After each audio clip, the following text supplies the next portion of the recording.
Guys, ipapakita ko sa inyo ang bagong member ng aking pamilya. We have a new members of the family, guys. Look at this.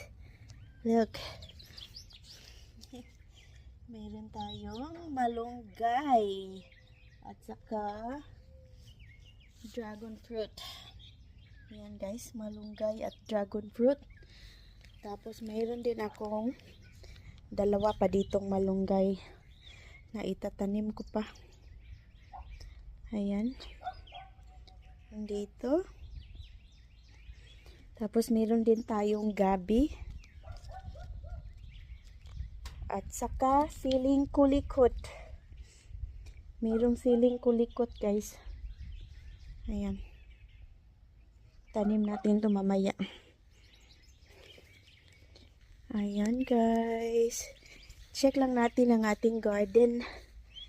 Update ko kayo sa aking garden guys.